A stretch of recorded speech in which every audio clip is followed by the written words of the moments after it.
নমস্কার বন্ধুরা, আমি পায়েল।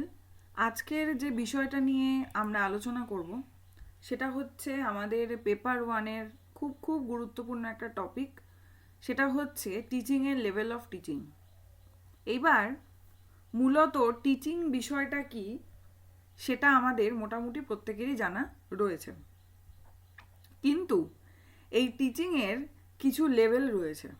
যেমন সমস্ত কিছুতে কিছু লেভেল পার হয়েই আমাদেরকে যেতে হয়, ঠিক তেমনিভাবে টিচিংয়ের ক্ষেত্রেও আমাদের কিছু লেভেল রয়েছে, কিছু প্রসেস রয়েছে, যার মধ্য দিয়ে আমরা কি করি, শিখে থাকি।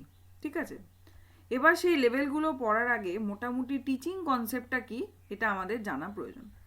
টিচিং বলতে আমরা বুঝি কি, শিক্ষণ বা শিক্ষা দেওয়া। এইবার এই শিক্ষণ বা শিক্ষা দেওয়া বিষয়টা কি, মানে টিচিং এর মূল কি বলবো উদ্দেশ্য বা ভিত্তিটা কি হতে পারে, টিচিং আমরা কেন করব, কেন প্রয়োজন আমাদের।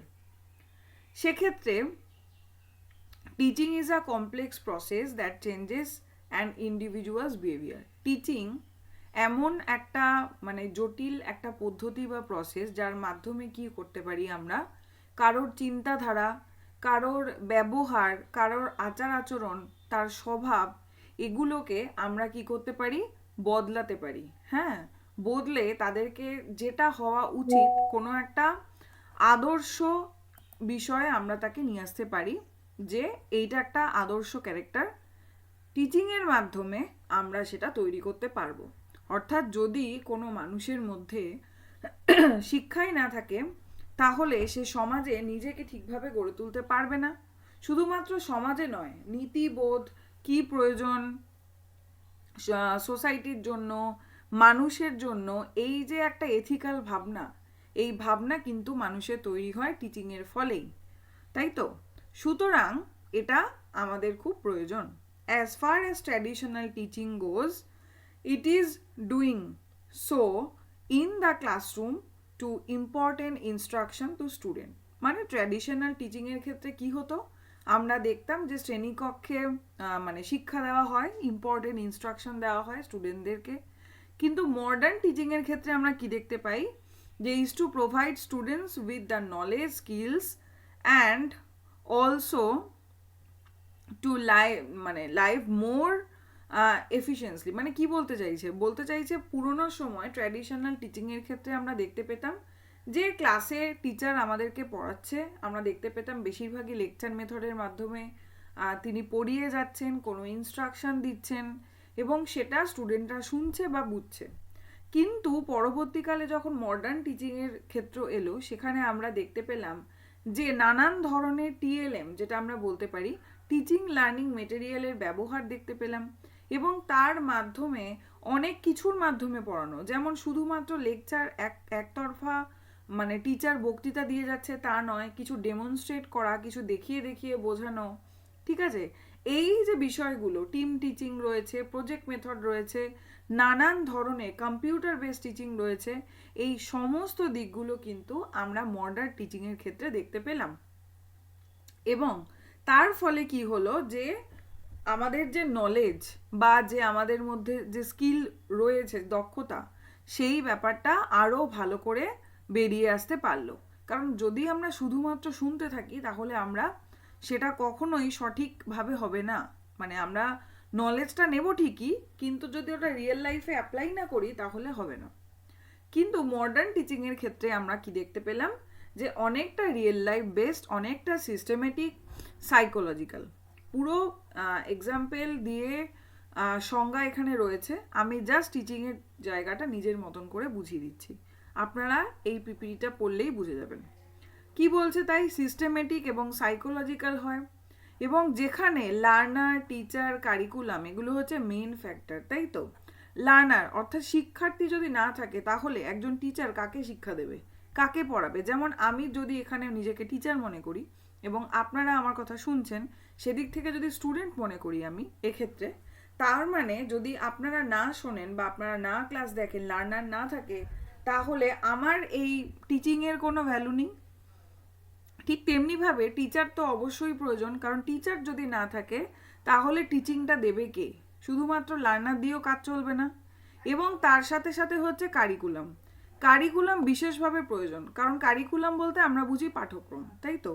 যদি আমাদের একটা নির্দিষ্ট পাঠ্যক্রম না থাকে, নির্দিষ্ট কারিকুলাম না থাকে, তাহলে আমরা কি পড়বো? নিশ্চয়ই কিছু পড়তে পারবো না। যেমন আমাদের নেটের ক্ষেত্রে একটা সিলেবাস রয়েছে, তাই তো? এই কারিকুলামের পরেই আমরা পেয়ে যাচ্ছি হচ্ছে সিলেবাস, যেটা হচ্ছে কারিকুলামের মানে ছোট সংস্করণ বলতে পারি। কারিকুলাম বলতে যে শুধুমাত্র সিলেবাসকে বোঝাচ্ছে তা কিন্তু নয়, এবং সমস্ত কিছু একটা ইনস্টিটিউশনে যে কোনো ক্লাসের ক্ষেত্রে পুরো যে বিষয়টা হয়, সেটা খেলাধুলো হোক, বিভিন্ন প্রজেক্ট করানো হোক, সিলেবাস ওরিয়েন্টেড হোক, সমস্ত কিছু মিলিয়ে যে বিষয়টা হয় সেটাকে আমরা বলি কারিকুলাম। তাহলে এটাও খুব প্রয়োজন, এটা ছাড়া টিচিংয়ের কোনো ভিত্তি নেই, ঠিক আছে?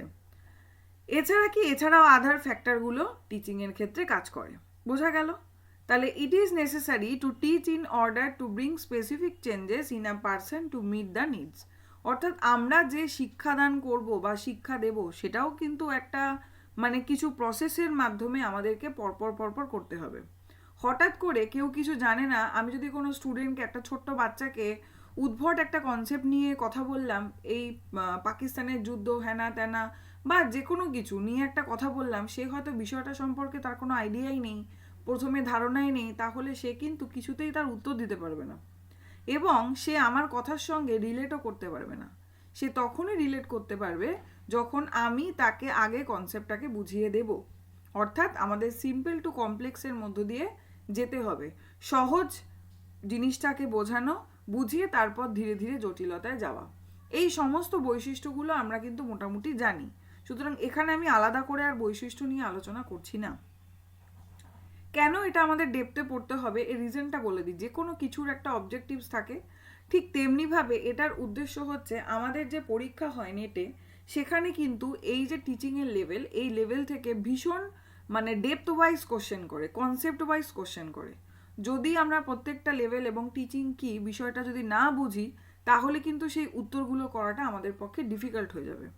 এই জন্য আমাদেরকে একদম গল্পের মতন করে সুন্দরভাবে বিষয়টাকে মনে রাখতে হবে। আচ্ছা, এই হয়ে গেল। এরপরে মেন পার্টে চলে আসি, সেটা হচ্ছে আমাদের যে টিচিংয়ের যে লেভেল।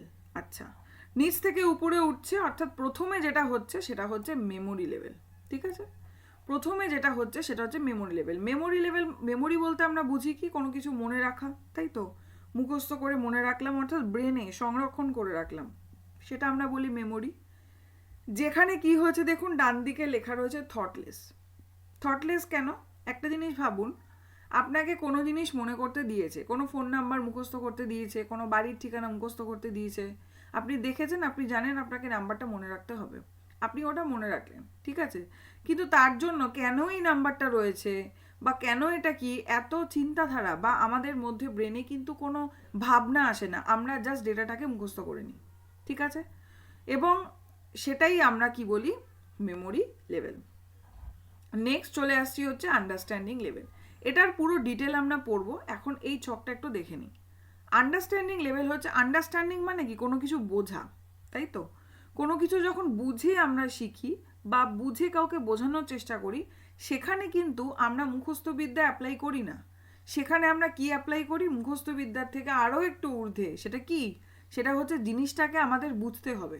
আমরা যদি না বুঝি তাহলে তার উত্তর করতে পারবো না। যেমন একটু আগেই আমি বললাম যে এখন এনটিএ যেরকম ধরনের প্রশ্ন দিচ্ছে পেপার ওয়ানে, মুখস্থ করার থেকেও সব থেকে বড় কথা হচ্ছে কনসেপ্টটাকে জানতে হবে, কনসেপ্টটাকে বুঝতে হবে। তার মানে আন্ডারস্ট্যান্ডিং লেভেলটা আমাদেরকে সেই পর্যায়ে নিয়ে যেতে হবে। তাহলে সেখানে হচ্ছে কিন্তু থটফুল, অর্থাৎ নিশ্চয়ই ভাবনা চিন্তা সেখানে রয়েছে। যদি ভাবনা চিন্তা না থাকে, যদি আমি পড়িয়ে যাচ্ছি একতরফা, আপনারা কি মুখস্থ করে নেবেন? না, আপনাদেরকে বিষয়টাকে বুঝতে হবে, তাহলে আপনারা পরবর্তীকালে কাউকে পড়াতে গেলে গুছিয়ে বোঝাতে পারবেন বিষয়টাকে এবং উত্তরও করে আসতে পারবেন। তাই এক্ষেত্রে হচ্ছে থটফুল। নেক্সট কি? নেক্সট আছে রিফ্লেকটিভ। রিফ্লেকটিভ ক্ষেত্রে হচ্ছে কি, আপার থটফুল। রিফ্লেকটিভ বা রিফ্লেকশন বলতে আমরা কি বুঝি? দেখুন, কোনো সমস্যা আমি আপনাকে দিয়েছি যে এরকম একটা ঘটনা ঘটেছে, তাহলে এইরকম পরিস্থিতিতে আপনি কি করবেন। তাহলে এইরকম যখন আমি একটা কথা বলছি, তখন কিন্তু আমাদের এখানে মেমোরি লেভেল কোনো কাজ করছে না, কারণ এখানে আমাদের মুখস্থবিদ্যা কাজ করবে না। এবং understanding level, memory level understanding লেভেলের পরে তো আসছে রিফ্লেক্টিভ লেভেল। সুতরাং এই দুটোর ক্ষেত্রে কিছুটা কাজ করলেও এর থেকেও বেশি হচ্ছে রিফ্লেক্টিভ লেভেল। অর্থাৎ যেখানে আমাকে রিয়েল লাইফ একটা প্রবলেম দেওয়া হয়েছে, বাস্তবের একটা সমস্যা তুলে দেওয়া হয়েছে, সেই সমস্যাটা আমাকে সমাধান করতে হবে এবং তার জন্য আমাকে ক্রিটিক্যালি জিনিসটাকে ভাবতে হবে যে আচ্ছা এই ঘটনা ঘটেছে, তাহলে এর থেকে আমি কি করব, কি করতে পারি। তাহলে এক্ষেত্রে দেখুন শুধুমাত্র থটফুল কিন্তু রইল না, আপার থটফুল, আরও বেশি চিন্তাভাবনার বিষয়টা চলে এলো হচ্ছে রিফ্লেক্টিভে। সুতরাং খুব ইজিলি যদি কোশ্চেন করে বাচ্চাদের ক্ষেত্রে কোন লেভেল মানে হয়, মানে অ্যাপ্লাই করে থাকে টিচার বলুন বা যে কোনো কিছু, সেখানে কিন্তু আমরা ইজিলি বলতে পারি মেমোরি লেভেল। কারণ কোনো বাচ্চাকে আমি খুব একটা রিয়েল লাইফ প্রবলেম দিয়ে তাকে চ্যালেঞ্জিং জায়গায় ফেলবো না, কারণ তার সেটা বোঝার মতন পরিস্থিতি বা মানসিকতা ম্যাচুরিটি এখনো অবধি তৈরি হয়নি, তাই জন্য সে মেমোরি লেভেলের হিসাবেই মনে রাখবে। তাহলে এইভাবে কিন্তু আমাদের স্টেপগুলোকে মনে রাখতে হবে। এরপরে এটা পুরো ডিটেলে রয়েছে, আপনারা পিপিটিটা দেখে নিতে পারেন, স্ক্রিনশট নিয়ে নিতে পারেন। যদি আপনাদের পিপিটিটা প্রয়োজন হয় তাহলে অবশ্যই আমাকে কমেন্টে আপনারা লিখবেন। তাহলে দেখবেন যে ডেসক্রিপশন বক্সে হোয়াটসঅ্যাপ, তারপরে হচ্ছে ফেসবুক এবং কি বলে টেলিগ্রামের চ্যানেলের লিঙ্ক দেওয়া রয়েছে, সেইগুলোতে আপনারা জয়েন করে যেতে পারেন এবং আপনারা আমাকে বলতে পারেন কমেন্টে, ইউটিউবের কমেন্টে জানাবেন যে যদি আপনাদের এই পিপিটিটা প্রয়োজন হয় বা যে কোনো কিছু প্রয়োজন হয় জানাবেন, আমি কিন্তু সেটা ওখানে আপলোড করে দিই। আচ্ছা, এরপরে চলে আসছি হচ্ছে মেমোরি লেভেল অফ টিচিং। এটা একটু দেখে নিই। এবার আমাদের যেটা মনে রাখতে হবে সেটা হচ্ছে ছোট্ট প্রশ্ন, মানে সেটে যে ধরনের প্রশ্ন আসে সেরকম মেমোরি লেভেল অফ টিচিংয়ের প্রপোনেন্টকে, সেটা হচ্ছে হার্ভার্ড। ঠিক আছে, এই জায়গাগুলো খেয়াল রাখতে হবে। হার্ভার্ড হচ্ছে main proponent memory level of টিচিংয়ের। কি বলছে এখানে অনেক কিছু দিয়েছে, গুড মেমোরি কি হ্যান ত্যান, যাই হোক মেমোরি লেভেল বলতে খুব সহজে মনে রাখতে গেলে মেমোরি হচ্ছে যেখানে আমরা কোনো কিছু শিখছি, যেমন র্যাপিডিটি ইন লার্নিং, কোনো কিছু শিখছি সেটাকে রিটেনশন করছি, মনে ধরে রাখার চেষ্টা করছি, মুখস্থ করার চেষ্টা করছি এবং রিকল করছি, সেটাকে আবার আমরা পরীক্ষার খাতায় বলি বা কেউ কোনো প্রশ্ন জিজ্ঞেস করলে তার উত্তর দিচ্ছি। এই বিষয়টা হচ্ছে আমাদের মেমোরি লেভেল। যেমন আমাকে যদি কোনো ফোন নাম্বার জিজ্ঞেস করা হয় আমি বলবো মেমোরি লেভেল থেকে। নিশ্চয়ই কোনো অ্যাড্রেস জিজ্ঞেস করা হলেও অ্যাড্রেস মুখস্থ থাকবে, মেমোরি লেভেল থেকে বলবো। এছাড়াও আমাদের পরীক্ষার দিক থেকে যদি বলি, নেট সেট হোক, SLST হোক, PSC হোক, এরকম নানান ধরনের পরীক্ষা, শিক্ষকতার পরীক্ষা হোক বা রেলের পরীক্ষা হোক, মেমোরি লেভেল কিন্তু আমাদেরও কাজে লাগে। কারণ এমন অনেক জিনিস রয়েছে যেগুলো আমরা মেমোরি লেভেলের দ্বারা কাজ চালাই, অর্থাৎ মুখস্থ করে নিই। বিভিন্ন বীজগণিতের সূত্র আমরা মুখস্থ করে নিই, সবাই যে বুঝে নেয় তা কিন্তু নয়। মোটামুটি আপনারা খেয়াল করবেন আগে আমাদের টিচার বলতো এটা বুঝিয়ে দিলাম, যদি বুঝতে পারো ভালো, আদারওয়াইজ মুখস্থ করে নাও। তার মানে মেমোরি লেভেল কিন্তু একটা বড় ফ্যাক্টর হিসেবে কাজ করে। কিন্তু কাদের বেশি কাজ করে, সেটা হচ্ছে ছোট শিশুদের। দেখবেন ওদেরকে আমরা আবৃত্তি করতে দিই, কোনো কবিতা মুখস্থ করতে দিই, যেটা পড়ো 4টে লাইন লিখে দেখাও, এই যে বিষয়গুলো, নামটা মুখস্থ করতে দিই। তাহলে মেমোরি লেভেল অফ টিচিং হচ্ছে সেই লেভেল অফ টিচিং যেটা একদম প্রাথমিক লেভেল বলতে পারি, একদম শুরুতে শিশু শিক্ষার ক্ষেত্রে ভীষণভাবে উপযোগী। এবং এক্ষেত্রে যদি মেমোরি লেভেলের ক্ষেত্রে হয় তাহলে সব থেকে বেশি মানে কাকে আমরা জোর দেব, সেটা হচ্ছে কারিকুলামকে দেব, নাকি আমরা টিচারকে দেব, নাকি আমরা স্টুডেন্ট কেন্দ্রিক বলবো, মানে কোন কেন্দ্রিক হতে পারে। খুব স্বাভাবিকভাবে আমরা বুঝতে পারি যেহেতু মেমোরি লেভেল ছোট শিশুদের থেকে শুরু হচ্ছে, তখন তাদের নিজেদেরকে গাইড করার সেই চিন্তাভাবনা বা সেরকম সামর্থ্য থাকে না, সুতরাং এটা টিচার ওরিয়েন্টেড হয়ে যাচ্ছে, তাই তো। দেখুন কি হচ্ছে, লার্নিং দ্য মেটেরিয়াল, কোনো মেটেরিয়াল সেটাকে পড়ছে, রিটেনশন অফ দ্য মেটেরিয়াল, সেই মেটেরিয়ালটাকে মনে রাখতে হচ্ছে, ঠিক আছে। তারপর reproduction of the material and when required recall and recognition, অর্থাৎ আমরা কোনো জিনিস বারবার করে পড়ছি, বারবার করে মনে রাখার চেষ্টা করছি এবং তারপর আমরা কি করছি যে রিকল করছি বা রেকগনিশন করছি। কোথায়? পরীক্ষা হলে গিয়ে, বা কেউ যখন আমাকে প্রশ্ন জিজ্ঞেস করছে যে এই ছড়াটা বলো বা এই কিছু বলো, তখন কিন্তু আমরা আমাদের মেমোরি লেভেল থেকে উত্তরটা দিচ্ছি। এরপরে চলে আসছে অবজেক্টিভস। অবজেক্টিভসও খুব সোজা, মোটামুটি আমরা বুঝতেই পেরেছি কি হতে পারে। এখানে কি করছে, providing the learner with knowledge and information.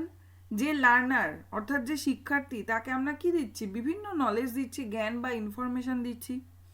Next কি, স্টুডেন্ট কি করছে, factual knowledge specially acquired through memorisation. তারা যেটুকুই শিখছে, যেটুকুই জানছে, বেশিরভাগটাই কি মেমোরাইজেশন, অর্থাৎ মুখস্থ বিদ্যা বা মুখস্থ করছে।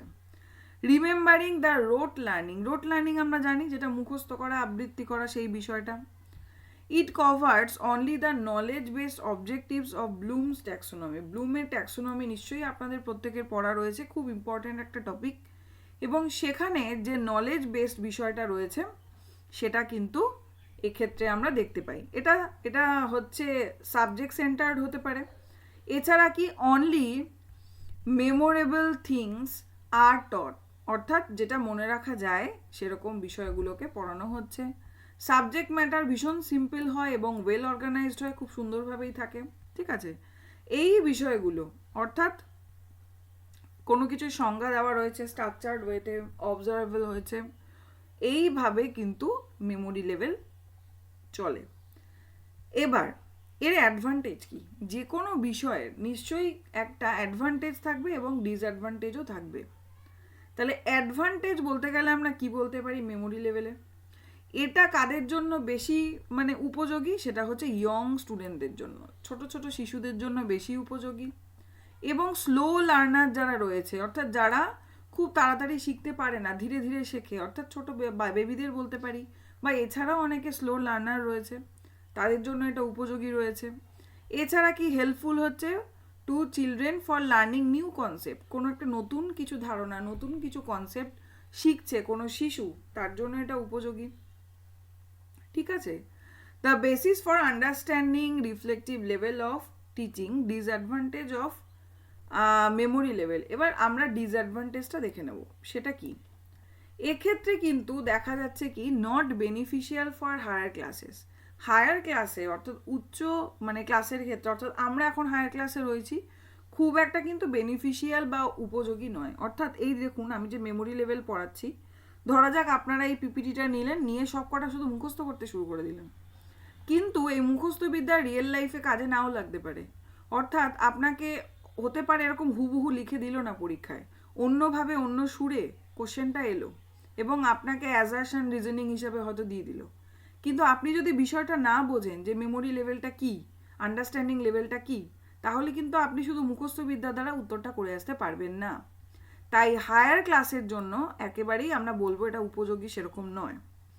এছাড়া কি থাকে, যেটা একটু আগেই বললাম, ডমিনেন্স অফ টিচার, অর্থাৎ এখানে টিচার ডমিনেট করছে। টিচার ঠিক করছে কি কি পড়বে স্টুডেন্ট এবং কি কি মুখস্থ করতে হবে, কিভাবে মুখস্থ করতে হবে, পুরোটাই টিচারের হাতে। এখানে রিটেনশনের একটা ব্যাপার রয়েছে, অর্থাৎ রিকল করা, কোনো কিছু মনে করা, বারবার করে সেটাকে পড়া, এটা রয়েছে।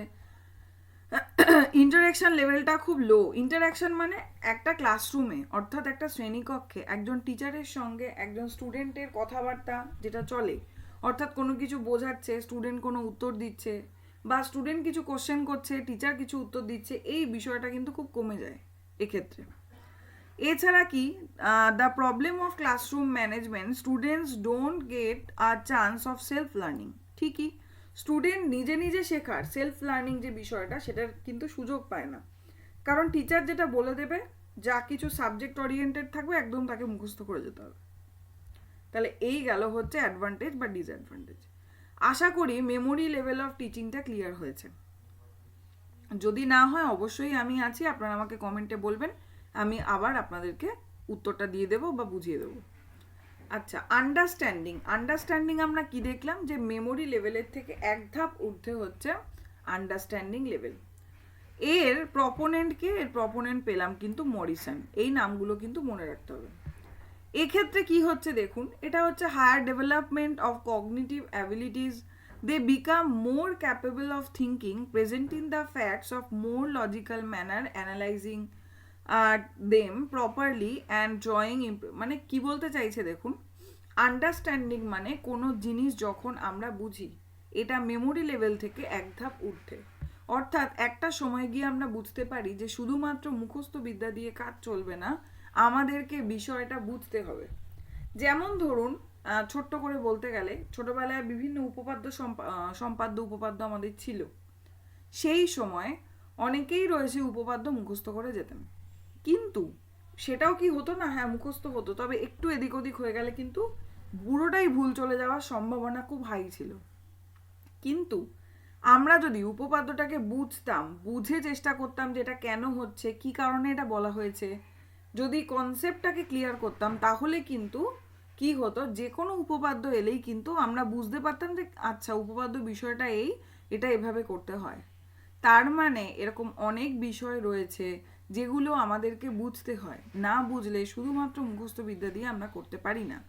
তাই আন্ডারস্ট্যান্ডিং লেভেল হচ্ছে সেটা। ঠিক যেরকমভাবে যদি বলা হয় এই যে আমি আপনাদের ক্লাসটা করাচ্ছি, এটা কি হচ্ছে আপনাদের, এটা কিন্তু আপনাদের আন্ডারস্ট্যান্ডিং লেভেলটা বাড়ছে। আপনারা কিন্তু এটা মুখস্থ করতে যাবেন না। হ্যাঁ, আপনারা কোনটা মুখস্থ করবেন, যে আন্ডারস্ট্যান্ডিং লেভেলের প্রপোনেন্টকে সে হচ্ছে মরিসন, রিফ্লেকটিভ লেভেলেরকে সে হচ্ছে হান্ট, এইভাবে মুখস্থ করবেন। কিন্তু মূল আন্ডারস্ট্যান্ডিং বিষয়টা কি সেটা কিন্তু বুঝতে হবে।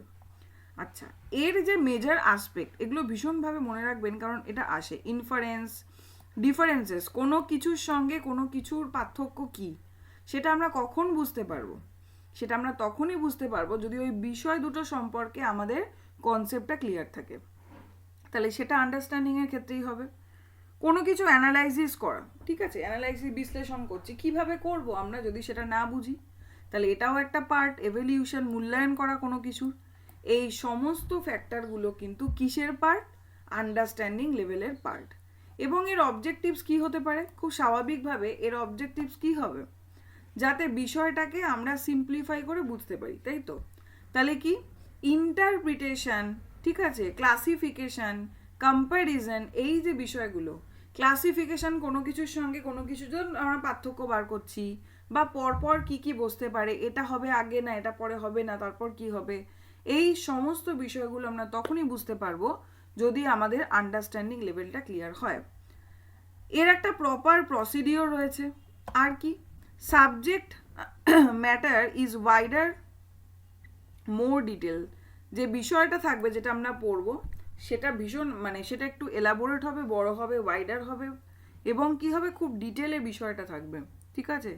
এবং এর ফলে যদি আন্ডারস্ট্যান্ডিং লেভেলটা ঠিকভাবে না হয়, তাহলে কিন্তু আমরা রিয়েল লাইফে, অর্থাৎ এর পরবর্তী যেটা দেখব ধাপ, যেটা রিফ্লেকটিভ লেভেল, সেটা কিন্তু করতে পারবো না যদি আমাদের এই লেভেলে কোনো খামতি থেকে যায়। তাহলে কি বলছে, এই হচ্ছে আমাদের অবজেক্টিভস। এরপরে চলে আসছি হচ্ছে অ্যাডভান্টেজ বা ডিসঅ্যাডভান্টেজ। অ্যাডভান্টেজ হচ্ছে এফেক্টিভ লার্নিং, লার্নিংয়ের ক্ষেত্রে ভীষণভাবে এফেক্টিভ, কার্যকরী। Set stages for entering into the reflective level, অর্থাৎ এই স্তরের মধ্য দিয়েই আমরা পরবর্তী স্তরে যাই, অর্থাৎ রিফ্লেকটিভ লেভেল। রিফ্লেকটিভ লেভেলে যাওয়ার আগের স্টেজ কি? Understanding level. আর কি, the interaction level is good, interaction লেভেলটা ভালোভাবে গড়ে ওঠে। খুব স্বাভাবিক, ক্লাসরুমের যে ইন্টারাকশন হয় টিচারের স্টুডেন্টের মধ্যে বা স্টুডেন্টের মধ্যে, সেটা যদি আন্ডারস্ট্যান্ডিং লেভেলের ক্ষেত্রে কিন্তু খুব ভালোভাবে হয়। কারণ আমরা জানি আন্ডারস্ট্যান্ডিং লেভেল মানে টিচার কোনো কিছু বোঝাচ্ছে, ধরুন আমি আপনাদের কোনো কিছু বোঝাচ্ছি এই বিষয়টা, এবার আপনারা বুঝলেন কি বুঝলেন না, বা যে কোনো কোশ্চেন আপনাদের করার আপনারা কমেন্টে করলেন, এরপরে আমি সেই কমেন্টে তার উত্তর দেওয়ার চেষ্টা করলাম, বা হতে পারে কমেন্টের মাধ্যমে হবে না, কোনো ক্লাস করিয়ে তার মাধ্যমে আমি আবার নতুন করে বোঝানোর চেষ্টা করলাম বা উত্তরটা দেওয়ার চেষ্টা করলাম। তাহলে কি হচ্ছে, এই আন্ডারস্ট্যান্ডিং লেভেল প্রসেসের মধ্যে কি হচ্ছে, যে আমরা কিন্তু একে অপরের সঙ্গে একটা ইন্টারাকশন লেভেলে আসতে পারছি। ডিসঅ্যাডভান্টেজ কি? ডিসঅ্যাডভান্টেজ অবশ্যই সব কিছুর একটা অ্যাডভান্টেজ ডিসঅ্যাডভান্টেজ থাকবে।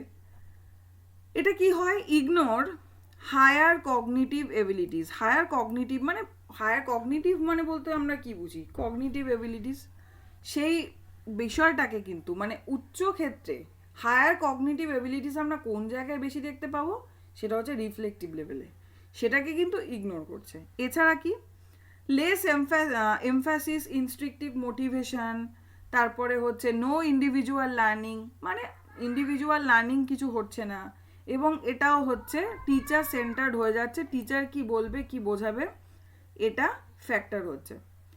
নেক্সট চলে আসছে হচ্ছে reflective level of teaching. Reflective level of teaching হচ্ছে হান্ট এবং বেগে, এরা হচ্ছে রিফ্লেকটিভ লেভেলের প্রপোনেন্ট বলতে পারি। এইটা হচ্ছে একদম অন্তিম লেভেল বা হায়েস্ট লেভেল, অর্থাৎ প্রথমে মেমোরি, তারপর আন্ডারস্ট্যান্ডিং, তারপরে হচ্ছে রিফ্লেকটিভ। এত কিছু না পড়ে আমি এটুকু বলবো, রিফ্লেকটিভ লেভেল বলতে কি বলছে? রিফ্লেকটিভ লেভেল বলতে বলছে যে যখন আমরা রিয়েল লাইফ প্রবলেম ফেস করি এবং আমরা এতদিন যা পড়েছি, যা শিখেছি, সেগুলো যখন আমরা রিয়েল লাইফে অ্যাপ্লাই করি, তখন সেটা হয়ে যাচ্ছে হচ্ছে রিফ্লেকটিভ লেভেল অফ টিচিং। এটা ভীষণভাবে আপার থটফুল, এই বিষয়গুলোই কিন্তু এখানে লেখা রয়েছে। তবুও পিপিটিটা দেওয়া এই কারণেই, কারণ আমি বোঝানোর পর যদি আপনারা পিপিটিটা একবার পড়ে নেন বা দেখে নেন, তাহলে কিন্তু পুরো বিষয়টা ক্লিয়ার হয়ে যায়। এটা কি হাইলি থটফুল এবং ইউজফুল, ঠিক আছে। এছাড়া কি, এটা হচ্ছে মেমোরি লেভেল এবং আন্ডারস্ট্যান্ডিং লেভেলের পরবর্তী ধাপ। রিফ্লেকটিভ লেভেলে কি করছে, লার্নার কি করছে, কোনো রিয়েল লাইফ প্রবলেমের সলিউশন করছে।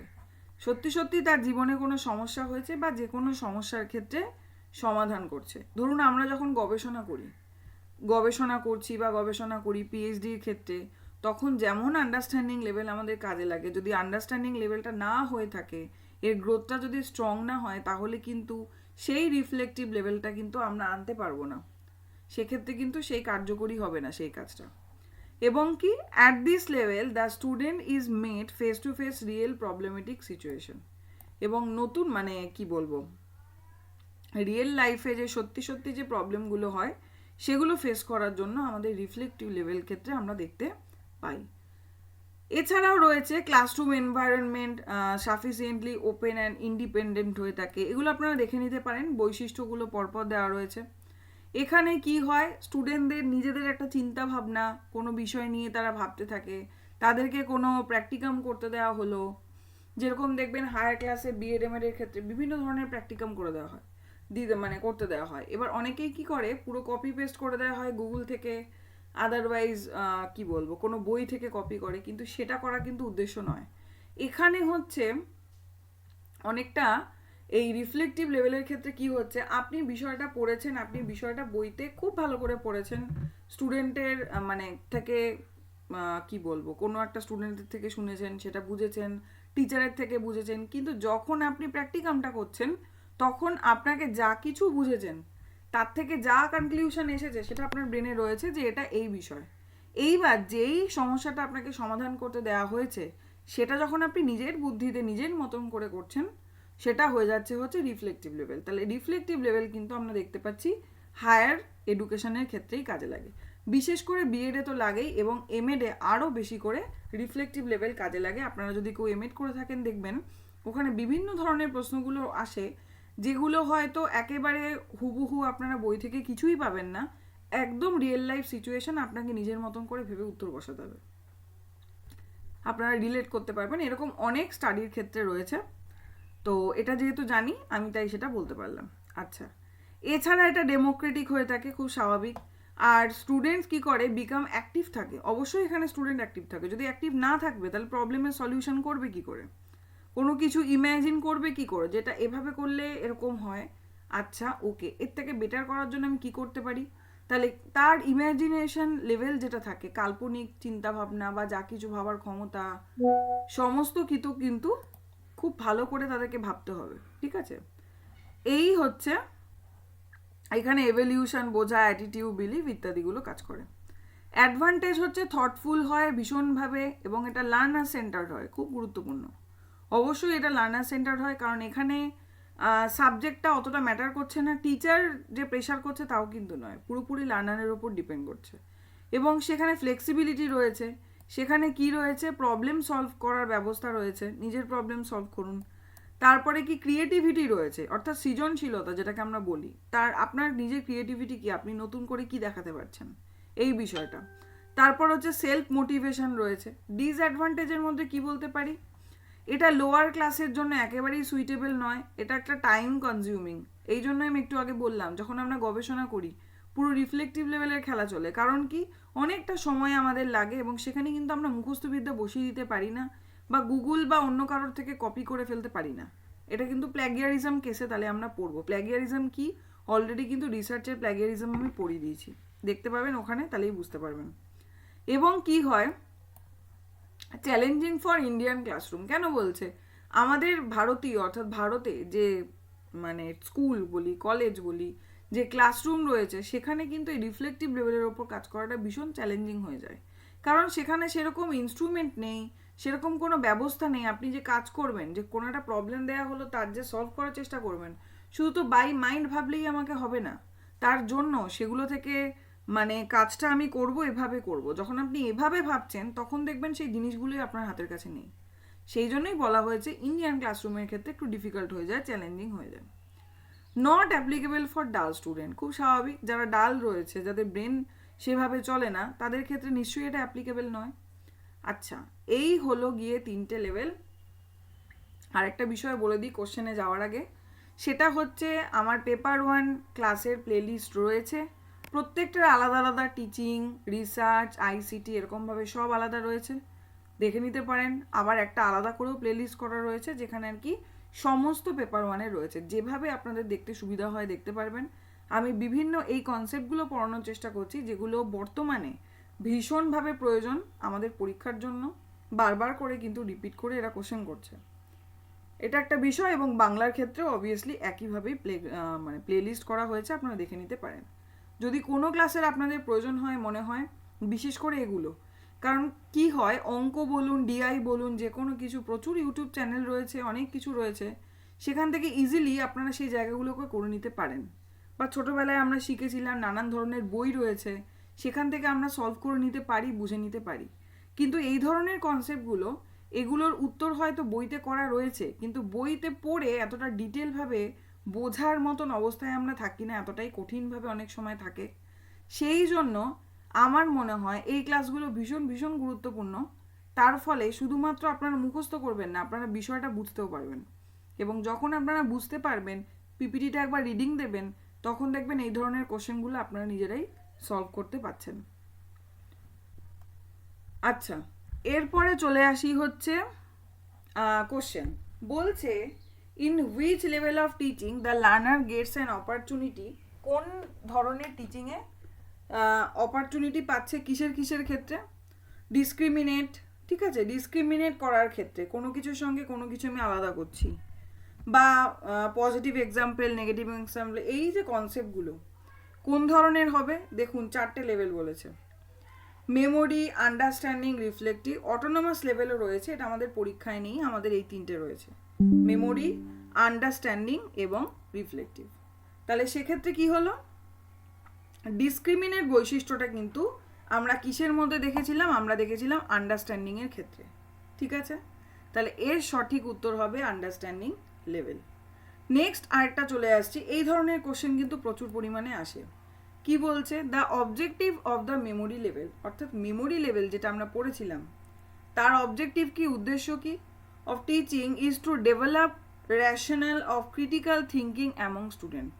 অর্থাৎ মেমোরি লেভেলের উদ্দেশ্য হচ্ছে কি বলছে, স্টুডেন্টদের মধ্যে ক্রিটিক্যাল থিঙ্কিং, কোনো কিছু সম্পর্কে ক্রিটিক্যালি ভাবনা চিন্তা, থিঙ্কিংয়ের বিষয়টা কিন্তু আসছে, প্রচণ্ড থটফুলের জায়গাটা এখানে বলছে, সেই জায়গাটা কাজ করে হচ্ছে মেমোরি লেভেলে।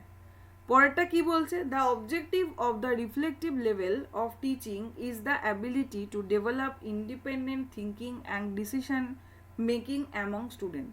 রিফ্লেক্টিভ লেভেলের ক্ষেত্রে উদ্দেশ্য কি দাঁড়াচ্ছে, কি, সেখানে হচ্ছে ইন্ডিপেন্ডেন্ট থিঙ্কিং, অর্থাৎ আমাদের স্বাধীন, কোনো কিছু সম্পর্কে স্বাধীনভাবে ভাবনা চিন্তার ক্ষমতা, বা কোনো কিছু সম্পর্কে ডিসিশন নেওয়া, সিদ্ধান্ত নেওয়ার বিষয়টা কিন্তু থাকছে। কি হবে, কোনটা কি হবে, দেখুন একটু আগেই আমরা পড়লাম যে মেমোরি লেভেল অফ টিচিং বেশিরভাগই কিন্তু শিশুদের জন্য উপযোগী, তাই সেক্ষেত্রে শিশুদের মধ্যে এই ক্রিটিক্যাল থিঙ্কিং বিষয়টা কিন্তু আসতে পারে না। কারণ তারা কি করছে, তারা কোনো বিষয় নিজেরা মুখস্থ করবে, তাই না, সেখানে তারা নিজেদের ভাবনা চিন্তার জায়গাটা কিন্তু আসে না, তাই প্রথমটা কিন্তু ভুল হয়ে গেল। দ্বিতীয়টা দেখে নিই, objective of reflective level of teaching is the ability to develop independent thinking and decision making. ঠিকই বলেছে, কারণ রিফ্লেক্টিভ লেভেলের ক্ষেত্রে আমরা কি দেখলাম, সিদ্ধান্ত নেওয়ার ক্ষমতা, বড়দের অবশ্যই সিদ্ধান্ত নেওয়ার ক্ষমতা থাকে, এবং ইন্ডিপেন্ডেন্টলি ভাবা কোনো বিষয় নিয়ে, অবশ্যই সেটা আমরা করতে পারি। তাহলে প্রথমটা ভুল, দ্বিতীয়টা ঠিক। তাহলে কোনটা হবে? Option 4, statement 1 is false but statement 2 is true. তাহলে কি দেখুন, এটা যদি আপনারা এখন মুখস্থ করতেন তাহলে কি উত্তর হতো না। কিন্তু আমরা যেহেতু মেমোরি লেভেল, রিফ্লেক্টিভ লেভেল, এই সমস্ত লেভেলগুলোকে বুঝে নিলাম, তার ফলে কিন্তু ইজিলি আমরা উত্তরটা করতে পারলাম। নেক্সট অ্যান্ড লাস্ট দেখুন, the reflective level teaching is, আমি এর উত্তর বলবো না, আমি বলবো আপনারা এটা কমেন্টে আমাকে জানাবেন যে এটা সঠিক উত্তর কি হবে। আমি কোশ্চেনটা বলছি, পারলে আপনারা স্ক্রিনশটও নিয়ে নিতে পারেন, এবং অবশ্যই বললাম আপনাদের পিপিটিটা প্রয়োজন হলে আমাকে কমেন্টে বলবেন, এবং আমি লিঙ্ক দিয়ে দেব। যদিও লিঙ্ক রয়েছে ডেসক্রিপশানে, যদি আপনারা খুঁজে না পান আমি আপনাদের কমেন্টের পরিপ্রেক্ষিতে লিঙ্ক দিয়ে দেবো, সেই লিঙ্কে আপনারা জয়েন করে যাবেন, টেলিগ্রাম হোক, হোয়াটসঅ্যাপ হোক, এবং সেখানে আপনারা কিন্তু এই পুরো পিপিটিটা পেয়ে যাবেন। সেটা যে কোনো পিপিটি হোক, যেটা প্রয়োজন হবে অবশ্যই দ্বিধা না করে জানাবেন। আচ্ছা, রিফ্লেক্টিভ লেভেল টিচিং কিরকম ধরনের, কি বলছে? Teacher centred and subject centred. Teacher subject centred, কিন্তু লার্নার সেন্টার্ড নয়। নেক্সট বলছে not teacher centre, teacher centre নয়, বাট সাবজেক্ট এবং লার্নার সেন্টার্ড। 3 বলছে teacher centred and not subject centred and learner centred, শুধুমাত্র টিচার সেন্টার্ড, সাবজেক্ট এবং learner centred নয়। এতক্ষণে আমরা বুঝে গেছি টিচার সেন্টার্ড বলতে কি বলতে চাইছে, শিক্ষক কেন্দ্রিক কি, শিক্ষার্থী কেন্দ্রিক কি, আর হচ্ছে বিষয়বস্তু ওরিয়েন্টেড বিষয়টা কি আমরা বুঝে গেছি। neither teacher centered nor subject centered, teacher centered ও নয়, সাবজেক্ট সেন্টার্ডও নয়, বাট ইজ লার্নার সেন্টার্ড। আশা করি এটা পুরোটা পড়ে আপনারা বুঝতে পেরেছেন। আমি চাইবো আপনারা কমেন্টে উত্তরটা করেন, তাহলে আমি বুঝতে পারবো আপনারা ক্লাসটা বুঝতে পারলেন কিনা। তার ফলে আমার ইন্টারাকশন করতে আপনাদের সাথে সুবিধে হবে, এই জন্যই বলা। কোনো লাইক বা কমেন্টের মধ্য দিয়ে আমাকে এটা বোঝাবেন যে আপনারা ক্লাসটা বুঝতে পারছেন কিনা, বা পরবর্তীকালে কী ধরনের ক্লাসের প্রয়োজন রয়েছে, কতটা আপনারা বুঝলেন, কতটা শিখলেন, এটা তখনই বোঝা যাবে যখন আপনারা কমেন্টে উত্তরটা করবেন। আশা করি এই লেভেল সম্পর্কে আর কোনো দ্বিধা এখনো অবধি নেই। যদি থাকে অবশ্যই আপনারা কমেন্টে আমাকে জানাচ্ছেন, আমি সেই আশায় থাকব। আজকের ক্লাসটা এ পর্যন্তই। সকলে ভালো থাকুন, সুস্থ থাকুন, ধন্যবাদ।